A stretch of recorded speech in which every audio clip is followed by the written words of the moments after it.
Alright guys, so we got the part number is 1170390. You can see that. I believe that's going to be the one. And this is a Toro MyRide 3000 series. It's just kind of like the Exmark ones. And here's your filter here. It's got a little hex thing. And it's right here. But I'm a little worried that I've got the wheel off, got it jacked up on jack stands. I'm a little worried this linkage is going to be in the way, and it has like a double clip little system. I have to figure out how to get these off because I'm pretty sure this is like 16 millimeter. Fits it really tightly, really snug. So that's what we're going to use. Push this down and then you can slide it out. Not bad at all. Washer on the outside. And you got your little bar on the inside here for your parking brake. Now we get a little more room there. Alright guys, I got the filter loose, and just like I thought, it opens up a big hole, so it lets all the oil just fall out. You're gonna have to clean it off of your cross members and stuff, but get a big old pan like this and it worked pretty good. Yep, you can get it out. We got it. Here it is, boys. Extension, to reach up in there, you know what I mean? Don't use an impact, just use your ratchet so you can carefully thread it, boom. And there are plastic threads, so be a little careful with it. And I got a drain, same thing on the other side.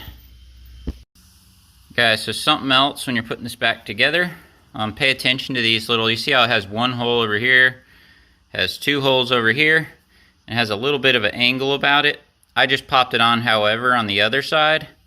But then when I look, I was like, I'm going to carefully pay attention to this side because I noticed that one over there had two holes, and then on one side it only had one hole on the other side. You see how it kind of has an angle?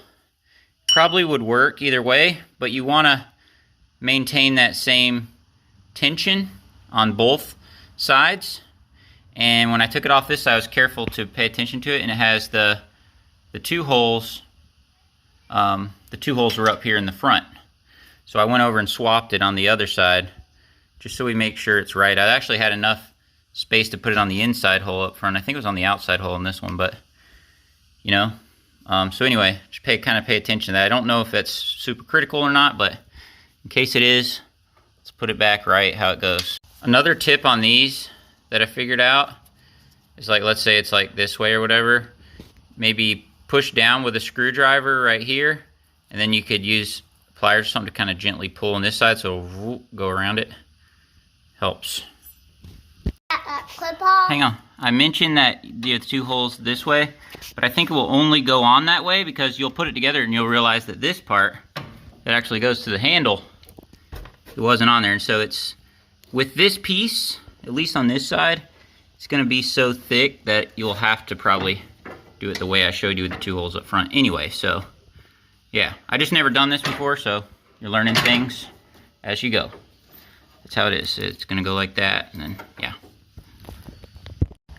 In the manual it says you can use Mobil 1 1550. So that's what we're going to do. This MyRide system, as you see, gets in the way a bit. So down in there. So if you have a longer, skinnier funnel, that probably would be better. I can make this work. I'm just going to have to be really careful with it that I don't spill, but I think it's going to work just fine. I'm thinking about 2 quarts in each side. Just trying to gauge what came in that pan. It's hard to tell exactly, but put a 1.5 maybe, and then just try to watch it. You see, there's the other fill. Got to kind of clean around it and then start to fill up. I don't know if it wants you to check it with it threaded all the way down. It doesn't say in the manual. So I'm gonna put it maybe so it's kind of right in the middle. If you just touch it in there, and then if you thread it all the way down, it would be at that full mark. That's kind of what I'm thinking I'm gonna do, since it doesn't really specify. I looked in the service manual online. Anyway, let's keep moving. As you can see, I wasn't even showing on the dipstick. It was down kind of low, and I added just maybe 1/2 quart, 3/4 quart, not that much, and it is filled up all the way. So it's overfilled, so what I have to do is clean all that other side of the hydro. I got my pan under there, but it kind of made a mess. But anyway, what I have to do is get my Mighty Vac extractor and suck some of that oil out to get it down to the right spot where we were. We weren't even showing them dipstick, it was still really low, but I added just a little bit more. It must be really sensitive towards this top part because I added not a lot, and it was, yeah. That's all right, we'll keep moving. We're gonna suck some out of there. Show you what I'm talking about here. I cleaned out this tip and all that. We're gonna give it a few primers. If you work on mowers, so you need one of these for a lot of random reasons, but I'm gonna have to keep pumping it. See, I'm sucking it down. I don't have a lot of extra oil to waste, so I don't want to suck too much out of here. I kind of want to get it where it needs to be, if that makes sense.